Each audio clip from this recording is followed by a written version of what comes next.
नाजुक होठों को कुछ और नहीं। क्या आपको मालूम है कि जब मोहम्मद रफ़ी का ये गाना पर्दे पर नहीं आया था, मतलब फिल्म काजल रिलीज नहीं हुई थी और सिर्फ ये गाना रेडियो पर रिलीज हुआ था, तब ये गाना सुनकर पब्लिक सोचती थी कि इस गाने में धर्मेंद्र होंगे। कुछ और नहीं है, जाम है ये।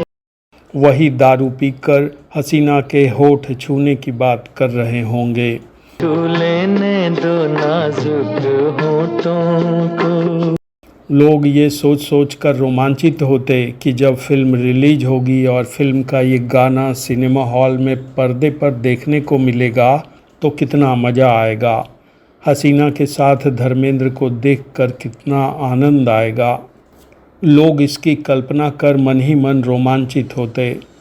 उन्हें इंतज़ार था कि कब काजल रिलीज हो और वो धर्मेंद्र और हसीना का होठ वाला ये गाना देखें। अच्छों को बुरा साबित करना। फिर क्या हुआ था पब्लिक के इस इंतज़ार का, बताएंगे आपको, लेकिन पहले आप ये गाने सुन लीजिए क्योंकि इन गानों का संबंध है इसी कहानी से जो हम आपको सुनाने जा रहे हैं। ये जुल्फ अगर खुल के बिखर। नमस्कार, ये बात है उन दिनों की जब फिल्म काजल पर काम चल रहा था। काजल डायरेक्ट कर रहे थे राम माहेश्वरी। किताबें बताती हैं कि जैसे गुरुदत्त को गाने की शूटिंग का एक्सपर्ट माना जाता था, वैसे ही निर्देशक राम माहेश्वरी को गाने में फीमेल कैरेक्टर के मूवमेंट्स डायरेक्ट करने में महारत हासिल थी। तो फिल्म काजल के संगीतकार रवि निर्देशक राम माहेश्वरी के हिसाब से काम कर रहे थे। इस फिल्म में एक गाना था, छू लेने दो नाजुक होठों को। इसमें को मुबारक चीज समझ माना। जैसा कि उन दिनों होता था, फिल्म बनने के पहले ही साहिर लुधियानवी का लिखा ये गाना मोहम्मद रफ़ी की आवाज़ में रिकॉर्ड हो चुका था और रेडियो सिलोन पर बजने भी लगा था। कुछ और नहीं है, जाम है ये। कहा जाता है कि जब रेडियो सिलोन पर लोग मोहम्मद रफ़ी का ये गाना सुनते तो उन्हें लगता कि ये गाना धर्मेंद्र गा रहे हैं। फिल्म में धर्मेंद्र के साथ राजकुमार भी हैं, लेकिन ना जाने क्यों लोग यही मान बैठे थे कि इस गाने में तो धर्मेंद्र ही हैं और वही हसीना के होठ छूने की जिद कर रहे हैं। खैर, लोग ये सोच सोच कर खुश होते कि जब फिल्म आएगी तो मज़े से ये गाना देखा जाएगा।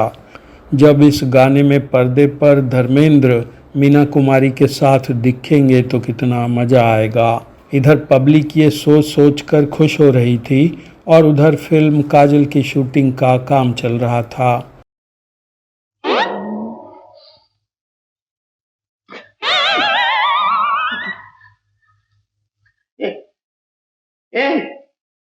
ए लड़की, उठो वहां से। चलो उठ। अरे उठना, ब्रह्मचारी की कुटिया को अपवित्र करने आई है। धर्मेंद्र उस समय फिल्मी दुनिया में नए नए आए थे, लेकिन राजकुमार तब तक स्टार बन चुके थे। उनका बड़ा नाम हो चुका था। किस्सा है कि शूटिंग के दौरान एक दिन राजकुमार ने धर्मेंद्र का मजाक उड़ाया। धर्मेंद्र का डील डॉल पहलवानों वाला था, तो राजकुमार ने निर्देशक राम माहेश्वरी से कहा, भाई कहाँ से इस पहलवान को पकड़ लाए? फिल्म में पहलवानों का क्या काम? तुम्हें अभिनेता चाहिए या पहलवान? जिस सीन को शूट किया जाना था उसमें राजकुमार और धर्मेंद्र दोनों थे। धर्मेंद्र राजकुमार की बात सुन रहे थे, लेकिन उन्होंने कुछ कहा नहीं। राजकुमार यहीं नहीं रुके। थोड़ी देर बाद उन्होंने धर्मेंद्र को बंदर बोल दिया। कहा जाता है कि इसके बाद धर्मेंद्र को गुस्सा आ गया और उन्होंने राजकुमार के स्टारडम की परवाह ना करते हुए वहीं उनका कॉलर पकड़ लिया और कहा, यहीं पहलवानी दिखाऊं या कहीं और? राजकुमार हक्का बक्का रह गए। शूटिंग रुक गई। राजकुमार ने धर्मेंद्र के साथ काम करने से मना कर दिया। कई दिनों तक शूटिंग रुकी रही। शूटिंग रुकने से निर्माता को नुकसान होने लगा। फिर एक दिन मीना कुमारी ने धर्मेंद्र को समझाया कि वो राजकुमार से माफ़ी मांग लें। आखिर मीना कुमारी धर्मेंद्र को साथ लेकर राजकुमार के घर गईं और धर्मेंद्र ने उनसे माफ़ी मांग ली। इसके बाद फिल्म की शूटिंग शुरू हुई। फिल्म पूरी हुई और 1965 में रिलीज हुई। छू लेने दो नाजुक होठों को। जो लोग मोहम्मद रफ़ी के इस गाने को पर्दे पर देखने का बेसब्री से इंतज़ार कर रहे थे, वो सिनेमा हॉल में इसे देखने पहुँचे। इस गाने की बारी भी आई, लेकिन जब लोगों ने इस गाने में मीना कुमारी के साथ राजकुमार को देखा तो उन्हें ज़बरदस्त धक्का लगा। शर्मा के न यूं ही खो देना। फिर जैसे जैसे गाना आगे बढ़ा, पब्लिक को इसमें मज़ा आने लगा। वो धर्मेंद्र को भूल गए। उनकी नज़रें राजकुमार पर टिक गईं, जो मीना कुमारी से इसरार कर रहे थे। छू लेने दो नाजुक होठों को। राजकुमार मीना कुमारी से शराब पीने की जिद कर रहे थे। राजकुमार ने इस गाने में जो अंदाज दिखाया, उससे पब्लिक तो बोल्ड हो गई। धर्मेंद्र का तो नाम ही उनके दिमाग से निकल गया। अब तो उनके जहन में बस राजकुमार थे और साथ में थी मीना कुमारी। बेताब धड़कते सीनों का।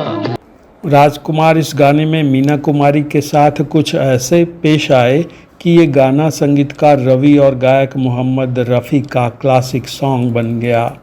और मीना कुमारी के साथ ही क्यों, राजकुमार ने इस फिल्म के एक दूसरे गाने में हेलेन के साथ भी गजब ढाया। ये जुल्फ अगर खुल के बिखर। हेलेन अपना जलवा दिखा रही हैं और राजकुमार उन्हें आगे और आगे बढ़ने को उकसा रहे हैं। बाकी भी उसी तरह गुजर। कहा जाता है कि संगीतकार रवि और गायक मोहम्मद रफ़ी के इस गाने से तब उन लोगों को खूब राहत मिलती थी जो पैसा लगाकर जॉनी यानी राजकुमार का ये गाना देखने सिनेमा हॉल आते थे। ये बोझ अगर दिल से। काजल ने अच्छा बिजनेस किया और बॉक्स ऑफिस पर ये फिल्म हिट हो गई। कमीने, मोती, मेरी मजबूरियों को न ललकारो।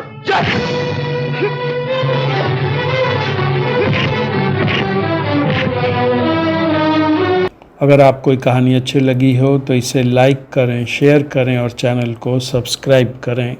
नमस्कार। आपके पास जो आएगा पिघल जाएगा।